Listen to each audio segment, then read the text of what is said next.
Hi friend, আমরা আজকে শিখব কিভাবে আমরা সিনে ওয়ার্ল্ডের অ্যাপে কারোকে কোনো বন্ধুকে বা কোনো আমার ফ্রেন্ডকে আমরা কিভাবে রেজিস্ট্রেশন করাবো। তো সবার প্রথমে আমরা প্লে স্টোরে আসব। ওকে, তো আমরা প্লে স্টোরে চলে যাব। সবার প্রথমে প্লে স্টোরে গিয়ে আমাদের ফ্রেন্ডকে সবার প্রথমে তাকে প্লে স্টোর থেকে আমরা সিনে ওয়ার্ল্ড অ্যাপটা আমরা সার্চ করে নেব।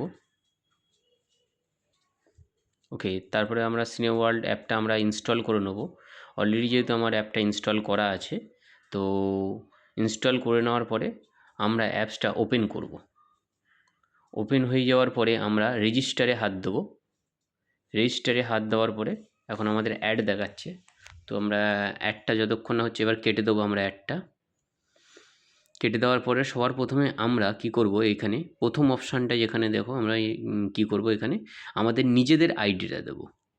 ওকে, যে নিজেদের আইডি বলতে যে আইডির নিচে আমি কোনো ফ্রেন্ডকে জয়েনিং করাচ্ছি, রেজিস্টার করাচ্ছি, তো সেই আইডিটা দেবো।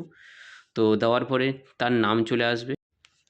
নাম চলে আসার পর যে ফ্রেন্ডকে রেজিস্ট্রেশন করাচ্ছি ওই ফ্রেন্ডের নামটা তার নিচে দেব, এবং সেই নামের নিচে তারপরে আমরা ফোন নাম্বার দেবো। এই জায়গাটা আমরা ফোন নাম্বার দেবো। ফোন নাম্বার দেওয়ার পরে ইমেল আইডি, তারপরে পাসওয়ার্ড, তারপর আমরা ক্রিয়েট অ্যাকাউন্টে হাত দেবো। ক্রিয়েট অ্যাকাউন্টে হাত দেওয়ার পর আমাদের রেজিস্ট্রেশন কমপ্লিট হবে এবং আইডি পাসওয়ার্ড চলে আসবে। এটাকে আমরা এই পেজটাকে স্ক্রিনশট নিয়ে নেব। স্ক্রিনশট নেওয়ার পরে আমরা লগ ইনে হাত দেবো। লগ ইনে হাত দেওয়ার পরে আমরা এই জায়গাটায় যে আইডিটা আমাদের ক্রিয়েট হলো তার ইউজার আইডি এবং পাসওয়ার্ড আমরা দেব। দেওয়ার পরে আমরা লগ ইনে হাত দেবো। দেওয়ার পর আমাদের অ্যাপসটা ওপেন হয়ে যাবে, অর্থাৎ আমাদের রেজিস্ট্রেশন কমপ্লিট।